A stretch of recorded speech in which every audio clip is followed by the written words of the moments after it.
Hello and welcome to the Landa Park Golf Course newsletter, Tips from the Pros. Today what I'd like to talk about, since we're going into winter time, is trying to hit shots into the wind. And a few tips that might help you when the wind's blowing against you, that might help you be able to hit the ball a little bit lower, get more out of your club.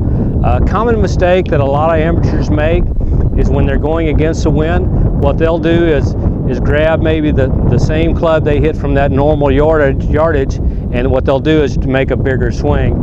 That in itself usually defeats the purpose, because whenever you take a bigger swing, you impart more spin on the golf ball. The ball usually will go higher, and then the wind will affect it more. So the next time you're faced with a shot against the wind, there's a few things I'd like for you to do. Instead of grabbing maybe a 7-iron from 150 yards, maybe grab a lower lofted club like your 6-iron, and maybe have a little bit less of a swing.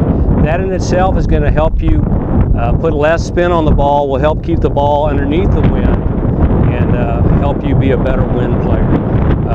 So instead of maybe hitting a 7-iron from 150 yards, I'm going to hit my 6-iron, but what I'm going to do is, instead of holding the club all the way at the end like I normally would, I'm going to choke down about an inch to inch and a half on the club.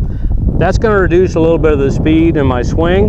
It's going to make the ball go a little bit less with my 6-iron. It's going to help me keep the ball under the wind. The next thing I'm going to do, my normal position with my 6-iron would be just a little bit in front of my zipper, a little bit in front of the middle of my stance. I'm going to play the ball a little bit more right in the middle of my stance. That in itself is going to have my hands leading the club a little bit more, which is what I want when I'm coming through the ball. I want to make sure my body's moving through and that my hands are staying fairly quiet. So, and lastly, what I'm going to want you to do is try to feel like your swing is lower on both sides, a little bit more shallow than it would be. Don't let the club break up this way, and don't let it break on the way through. So in review, we're going to grab instead of a 7-iron, we're going to grab a 6-iron. We're going to choke down the club. We're going to play the ball more toward the middle of a stance.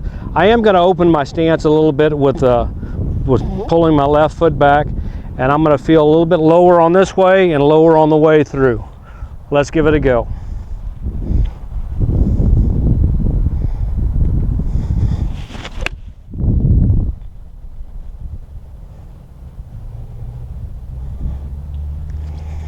So the next time you're out on the course and you're on a windy day, pick one more club and try these tips. See if it doesn't make you better. Thank you.